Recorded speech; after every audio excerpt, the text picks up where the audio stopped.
Hello everyone, कैसे आप सब लोग। होप आप सब अच्छे होंगे।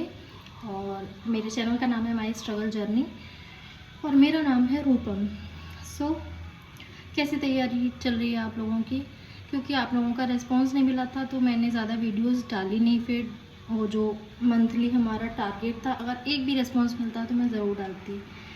बट आज कुछ ऐसी चीज़ें शेयर करना चाहती हूँ कि शायद मैंने अभी तक नहीं करी है ना। तो जैसा कि मेरे चैनल का नाम है माई स्ट्रगल जर्नी, तो स्ट्रगल हम लोगों की लाइफ में हमेशा से ही रहता है, चाहे हम अनमेरिड हों। जैसे ही हम 12th करते हैं, ग्रेजुएशन करते हैं या कुछ भी करते हैं, तो बहुत से लोग होते हैं मेहनत इतनी करते हैं या फिर उनका सिलेक्शन शादी से पहले ही हो जाता है। लेकिन अगर नहीं होता है तो जैसे ही हम एक पर्टिकुलर एज पर आने लगते हैं तो हम लोगों पर शादी का प्रेशर बनने लग जाता है। पेरेंट्स नहीं भी बनाए तो लोग कह के उनको इतना तंग कर देते हैं। और फिर हम 4-5 एग्ज़ाम दे लें, कुछ दे लें और किसी में भी सिलेक्शन नहीं हो तो पेरेंट्स को भी लगता है कि वो आपका हौसला नहीं तोड़ते हैं फिर भी, कि नहीं तुम कर नहीं पाओगे तो शादी कर देते हैं। मेरे घर में तो नहीं तोड़ा था। हाँ, ये बोला था कि जैसे मुझे देखने के लिए आए थे तो मेरे ससुर बोल रहे थे कि खूब पढ़े हैं, बस बेटा बहू खुश रहे हैं, उससे कुछ नहीं।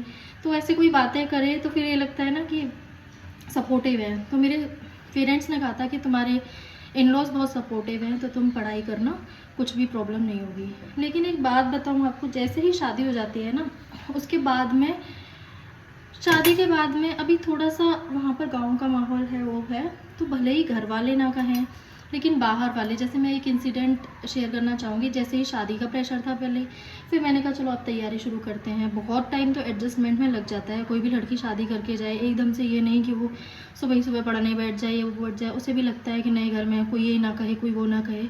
तो ये सब एडजस्टमेंट करते करते 1 साल तो पता नहीं लगा कैसे निकल गया है ना।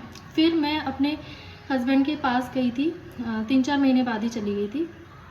तो फिर जब मैं वहाँ पे गई, थोड़ा सा मैंने पढ़ाई शुरू करी क्योंकि तब मुझे थोड़ा टाइम भी मिल जाता था और हाँ, सपोर्ट तो ऑब्वियसली था। तो जब पढ़ाई शुरू करी, धीरे धीरे जब उसी सब कुछ पढ़ाई जो इतने महीने तक छूट गई थी, उसके बाद में जब हम उस फेज़ में आते हैं। और एक बात और शेयर करना चाहूँगी, जब शादी फिक्स हो जाती है ना, तो हमारा ये फ़ोन पे बातें करना ये सब भी स्टार्ट हो जाता है। और वो भी एक बहुत बड़ा डिस्ट्रक्शन होता है हमारी पढ़ाई में। हमारा ध्यान पूरा का पूरा फिर इन्हीं चीज़ों में चला जाता है कि हाँ, ये कपड़े लेने हैं, ये करना है, वो करना है। और ये सब में हम इतना भूल जाते हैं कि करियर याद ही नहीं रहता है। मेरे साथ तो ऐसा ही हुआ था। तो ये शायद हर लड़की के साथ ही ऐसा होता होगा या लड़कों के साथ भी होता होगा। लड़कों को वैसे इतना प्रेशराइज़ करते नहीं है क्योंकि जब तक उनकी जॉब नहीं लग जाए तब तक शादी उनकी करना पेरेंट्स इतना वो करते नहीं है, बल्कि जॉब पर ज़्यादा प्रेशर देते हैं। फिर क्या होता है कि जैसे ही शादी हुई, फिर मैं एक उसमें गई थी। उसमें क्या गई, फिर शुरू हो जाता है धीरे धीरे फैमिली प्लानिंग करो, फैमिली प्लानिंग करो। और ये जो विलेज एरियाज़ में थोड़ा सा जो वो होती है ना, लेडीज़ होती हैं, उनका डोमिनेंस बहुत ज़्यादा होता है। तो भले ही आपसे आपके हस्बैंड नहीं बोल रहे, आपके और लोग नहीं बोल रहे हैं, लेकिन जो लेडीज़ डिपार्टमेंट होता है ना, वो इतना टॉर्चर करती हैं दूसरी लेडीज़ को कि अब ऐसे ही मैं इंसिडेंट बताती हूँ। एक बार मैं अपने इन लॉज़ के ही एक उसमें प्रोग्राम में किसी में गई थी, कोई फंक्शन था, तो गृह प्रवेश था कहीं पर। तो जब तक मेरे हस्बैंड थे, सब लोग थे, किसी ने कुछ नहीं बोला। मेरे हस्बैंड थोड़ा सा गाड़ी में सामान रखने के लिए बस 1 मिनट 2 मिनट के लिए गए थे। तो एक औरत वहाँ खड़ी हुई थी बहुत देर से, तो वो मुझसे बोलती है कि अब कब तक पढ़ेगी, बच्चा कर ले, है ना। तो वो आवाज़ ना, अब मैं कुछ बोल भी नहीं पाई।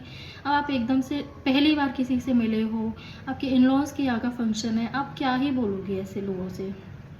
तो मैं बस देखती रह गई क्योंकि मैं उस फंक्शन में जाना नहीं चाहती थी। मैं अपने हस्बैंड से बोल रही थी कि फिर सब यही पीछे पड़ जाएंगे बस। तो मेरे हस्बैंड बोल रहे थे कोई कुछ नहीं बोलेगा, मैं साथ रहूँगा हमेशा। तो वो जो 1 मिनट के लिए गए ना, उसमें भी वो बस मौका ही ढूंढ रही थी कि कब बोलूँ मैं इस बात को। पहली बात मुझे ये समझ में नहीं आया कि उस औरत को, जिसको मैंने कभी नहीं देखा पहले, जिसने मुझे कभी नहीं देखा पहले, उसे कैसे पता कि मैं किसी चीज़ की तैयारी कर रही हूँ। और किसी ने बोला होगा ऑब्वियसली, तभी उसने बोला। और इस तरीके से बोला जैसे कि भैया मैं पता नहीं इसी के ऊपर बोझ हूँ क्या दुनिया में, है ना। ऐसे तो कभी मेरे हस्बैंड ने भी नहीं मुझे बोला होगा। फिर उसके बाद क्या हुआ कि मेरे 2 मिसकैरेजेस हो गए थे, है ना। कुछ भी रीजंस थे कुछ, तो मिसकैरेजेस हो गए। उसके बाद 3 साल बाद मैंने बहुत कोशिश करी, पढ़ाई भी करी, सब कुछ की, लेकिन मेरा सिलेक्शन नहीं हो पाया। फिर मैंने सोचा, जब प्रेशर बहुत ज़्यादा बढ़ने लगा कि भैया बच्चा बच्चा बच्चा, और ये इतना ज़्यादा होता है लड़कियों के ऊपर। लड़कों से कभी कोई नहीं बोलता है, मैं आपको सच बात बता रही हूँ आज। लेकिन जो लड़कियाँ होती हैं उनको सब लोग बोलते हैं, जहाँ जाओ, जिस फंक्शन में जाओ, कहीं पर भी जाओ आप, सब लोग बस एक ही बात, बच्चा बच्चा बच्चा। तो इतना ज़्यादा तंग हो गई थी, फिर मैंने फैमिली प्लानिंग फाइनली कर ली। जब मेरा बेटा हुआ है, बहुत प्रॉब्लम्स हुई थी, बहुत ज़्यादा कॉम्प्लिकेशंस थे। और उसके बाद में जो मेरे कॉम्प्लिकेशंस बढ़ गए कि मेरे बस जीने मरने पर आ गई थी। डॉक्टर्स ने बोल दिया था कि शायद हम बचा पाएँ या ना बचा पाएँ, तो आप इनको दिल्ली ले जाओ। तो उस टाइम मुझे याद है कि मेरे हस्बैंड, शायद वो अभी तक मैंने 7 सालों में उनका उस टाइम पर सबसे ज़्यादा प्यार और डेडिकेशन देखा था अपने के लिए। मैं बस लेटी रहती थी, ना मैं करवट भी नहीं ले सकती थी, मैं अपने आप खा नहीं सकती थी, कुछ भी नहीं कर सकती थी, बस लेटी ही रहती थी। और 1 महीने लगभग मैं एडमिट रही थी हॉस्पिटल में। उस टाइम पर मुझे ना कोई मेरे साथ नहीं था, बस मेरे हस्बैंड और मेरे पेरेंट्स मेरे साथ थे। उस टाइम पे मुझे वो औरत याद आती थी कि क्या मैं उसे 1 दिन के लिए भी बुलाऊँ, 1 घंटे के लिए भी बुलाऊँ, तो क्या वो आ जाएगी मेरी केयर करने के लिए? ऑब्वियस सी बात है, नहीं आएगी। तो फिर ये लोग कैसे अपना हक समझ लेते हैं कि हम किसी को कुछ भी बोल सकते हैं। उसके बाद आते हैं धीरे धीरे, जब 1 महीने एडमिट रही, उसके बाद में भी मुझे महीनों लग गए थे रिकवर होने में, क्योंकि हालत बहुत ज़्यादा ख़राब थी, बिल्कुल शरीर में जान नहीं रही थी। और अपने बच्चे को भी मैंने अकेले ही संभाला था उस टाइम पे। हस्बैंड ऑफिस चले जाते थे, हाँ रात में वो दिखवा लेते थे। तो उस टाइम पर कोई भी नहीं था। फिर मुझे वो औरत याद आती थी कि क्या हुआ, अब आ जाएगी मेरी हेल्प के लिए। तो हेल्प करने जितने लोगों ने बोला था, उनमें से एक भी मेरे साथ खड़ा नहीं था। और जितने लोगों ने मुझे सपोर्ट किया था कि कोई बात नहीं, अभी नहीं तो कोई बात नहीं और पढ़ लो, वो मेरे साथ थे। ये मैं आपको रियलिटी बता रही हूँ अपनी लाइफ की। मेरा 20 दिन का बच्चा, मेरे पेरेंट्स, मेरे मम्मी डैडी अकेले लेके रह रहे थे उसको, क्योंकि ग्वालियर में मेरी डिलीवरी हुई थी, तो वो आगरा से ग्वालियर आ गए थे और मैं एडमिट थी हॉस्पिटल में। मेरे साथ मेरे हस्बैंड रहते थे। वो फेज़ ऐसा था कि जब पता लगा कि मैं मर भी जाती ना, तो कुछ भी नहीं होता, किसी को कुछ फ़र्क नहीं पड़ता। बच्चा भी जानता नहीं था कौन माँ मेरी कैसी थी, दिखती थी, वो जानता भी नहीं, बस फ़ोटो में देखता शायद मुझे। उस टाइम पर मैंने सोचा था कि ये होता है सबसे डिफ़िकल्ट फेज़, इसमें जो मेरे साथ है मैं उसका साथ दूंगी, बस जो मेरे साथ नहीं था मैं भी उसका साथ नहीं दूंगी। फिर भी अब छोड़िए, चलिए इन सब चीज़ों को। अभी जो 7 सालों की मैं कहानी बताऊँ ना, तो 6 साल, अभी 7 साल तो नहीं हुए हैं, 1 साल हमारी शादी रुकी रही थी। तो इन 7 सालों में मैंने तैयारी तो कभी नहीं छोड़ी, मैं आपको सच बताऊँ। हाँ, मैं बीच बीच में डगमगाई, कुछ गलतियाँ मेरी भी थी, मैं अपनी गलतियों को भी एक्सेप्ट करती हूँ कि कभी हम कहीं घूमने जा रहे हैं, हम होते हैं ना बहक जाते हैं, थोड़े से टाइम के लिए कोई खुशी दे दे तो हम सोचते हैं कि अरे ये तो ज़िंदगी बहुत अच्छी है ना। तो मैं भी कई बार ऐसे बहक जाती थी। कुछ टाइम जब मैं तैयारी करना शुरू करती तो हमारे हिंदुओं में त्यौहार ही इतने होते हैं, और वो भी इतने लंबे लंबे होते हैं। होली है 4-5 दिन की, दिवाली है 4-5 दिन की, तो हम हमेशा ससुराल में ही मैं अपना त्यौहार मनाती हूँ सारे। तो 6-7 दिन वहाँ पे जाने में, आने में, फिर जाके वहाँ पे ऐसा भी अच्छा नहीं लगता है कि 1-2 दिन के लिए जा रहे हो और आप कुछ भी कर नहीं रहे हो, तो वो पूरे दिन मेरे वेस्ट हो जाते थे। फिर वहाँ से आती, फिर रिदम बनाओ पढ़ाई की, फिर से उस सब को स्टार्ट करो, तो फिर मेरा ऐसे ही लगभग 10-15 दिन वेस्ट हो जाते थे। ये पैटर्न मेरे साथ 6 साल से चला आ रहा है। और एक और पैटर्न मेरे साथ चला आ रहा है कि जब मेरा कोई एग्ज़ाम आने वाला होता है ना, और उसमें 1 महीना होता है, तो मुझे मेरे हस्बैंड बोलते हैं कि मैं सपोर्ट करूँगा, मैं वो करूँगा। लेकिन 1 महीने पहले लगभग हमेशा मैंने देखा है कुछ ना कुछ ऐसा प्रॉब्लम्स क्रिएट हो जाती हैं या कुछ हो जाती है कि फिर वो भी मेरी हेल्प नहीं कर पाते हैं, और मैं भी फिर एकदम से 2-4 दिन तो ऐसे ही टेंशन में या स्ट्रेस में वेस्ट हो जाते हैं। लेकिन अब की बार मैं ये सोच रही थी कि ये मेरे साथ हर एग्ज़ाम में चला आ रहा है, हर एग्ज़ाम में। क्या यही रीज़न तो नहीं है? मेरी खूब अच्छी पढ़ाई भी हुई है कई एग्ज़ाम्स में, उसमें भी क्या होता है, जैसे ही एंड टाइम आने वाला होता है, 1 महीना, 15-20 दिन ऐसे, तो मेरे साथ ये हमेशा होता ही होता है। और वो टाइम इतना आपके लिए वो होता है, उसमें आपने स्ट्रेस ले लिया, या आपने पढ़ाई छोड़ दी, या फिर आपने 2-4 दिन भी वेस्ट कर दिए, तो आपका पूरा का पूरा जो भी मेहनत थी वो सब बेकार हो जाती है। क्योंकि वो रिवीजन का टाइम भी होता है, रिवीजन नहीं करो आप नया भी पढ़ लोगे ना उसमें, अगर आपका एकदम फ्रेश माइंड होगा तो आप सब कुछ याद भी कर लोगे और अच्छे से हो भी जाएगा। अब की बार मैंने बड़ा ध्यान से सोचा ये चीज़ कि शायद ये भी मेरी गलती है, मैं स्ट्रेस क्यों लेती हूँ। कोई भी कुछ भी हेल्प नहीं कर रहा है कोई, या फिर कोई सपोर्ट नहीं कर रहा है। किसने यहाँ पर कौन लिखवा के लाया है कि भैया तुम्हें ज़िंदगी के पहले दिन से और आखिरी दिन तक कौन सपोर्ट करने वाला होता है इस दुनिया में? कोई भी नहीं होता है। सब बीच बीच में साथ छोड़ते चलते हैं। तो फिर मैं क्यों अपना साथ खुद छोड़ती चलूँ? जब मैं खुद ही अपने साथ नहीं रहूँगी तो फिर क्या ही फ़ायदा है। और कई चीज़ें ऐसी होती हैं, किसी दिन जब एज निकल जाएगी तो शायद मुझे ये सब चीज़ें बहुत फील होंगी कि मैंने उस टाइम पर क्यों थोड़ी सी मेहनत और कर लेती। इसलिए मैं आपको बताना चाहती हूँ ना कि ये जो अच्छी अच्छी वीडियोस डालती हूँ कि सपोर्ट है किसी का, हस्बैंड का है या किसी का भी है, बहुत अच्छा लगता है। शायद बहुत सी लड़कियाँ देखती भी होंगी, मैं भी किसी की देखती हूँ तो मैं भी अपने हस्बैंड से कहती हूँ देखो कितना सपोर्ट करते हैं।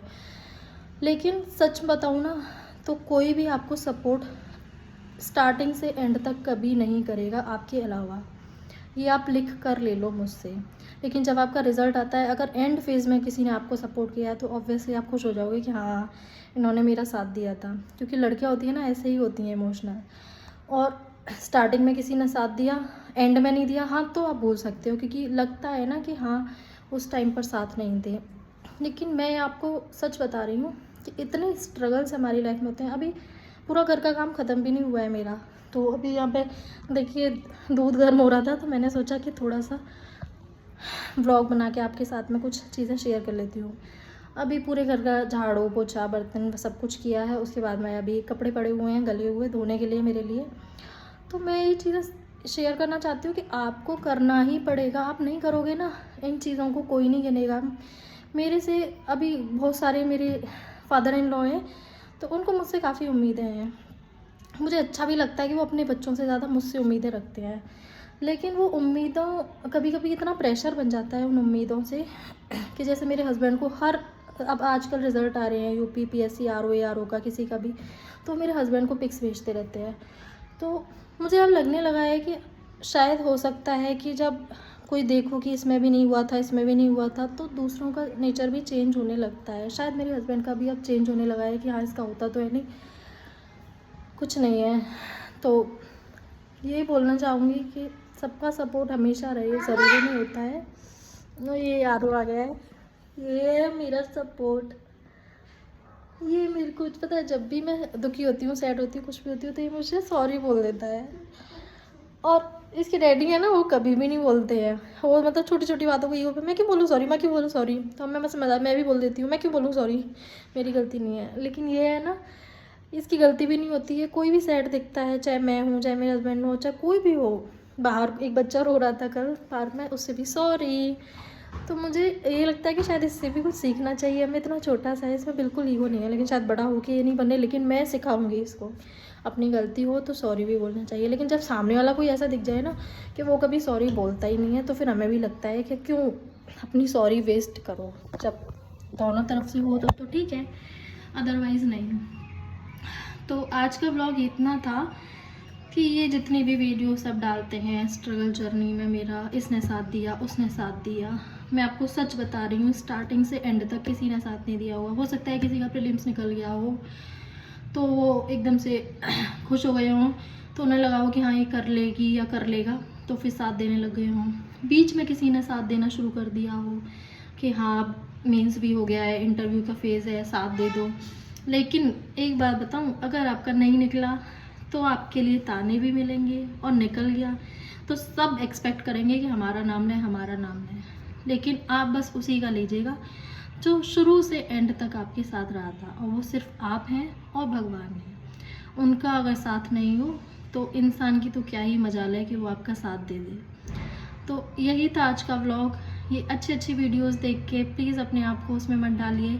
बहुत सारे, हाँ कई लोग इतना भी साथ देते हैं। मैं आपको बता दूं, मैंने पढ़ा था अभी कि एक लेडी थी अभी एसडीएम यूपी पीएससी का उनका क्वालिफाई हुआ है, एसडीएम बनी है वो, तो उनकी बच्चा था छोटा सा, उसको उनकी सास संभाल रही थी।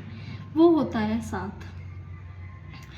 और भी लोगों का मैंने देखा, हस्बैंड सपोर्टिव, ससुर थे, हाँ एक वो जज बनी है कहीं पर, मेरे को याद नहीं है कहाँ पर, तो उनका जज का एग्ज़ाम क्वालिफाई हुआ, तो उनके ससुर उनसे बोलते थे, जब भी वो काम करती दिख जाती थी तो उन्हें डांटते थे कि काम क्यों कर रही हो और पढ़ना है। लेकिन जो हम middle class families and lower class families हैं ना, इनमें एक्सपेक्ट किया जाता है कि भैया काम भी करना है, सब करती हैं, अगर आपने बोलो कि भैया ये किया है मैंने, सब करती हैं, सब करती हैं, ये सब आपको हमेशा सुनने को मिलेगा। इसलिए हमें एक्सपेक्टेशंस किसी से भी नहीं रखनी है, सिर्फ अपने आप से रखनी है। अभी मेरे को भी यही समझ में आने लगा है कि बार बार ये जो पैटर्न चलता आ रहा है एग्ज़ाम से 1 महीने पहले हमेशा से ही मैं देखती हूँ कि मैं अकेले ही होती हूँ हमेशा।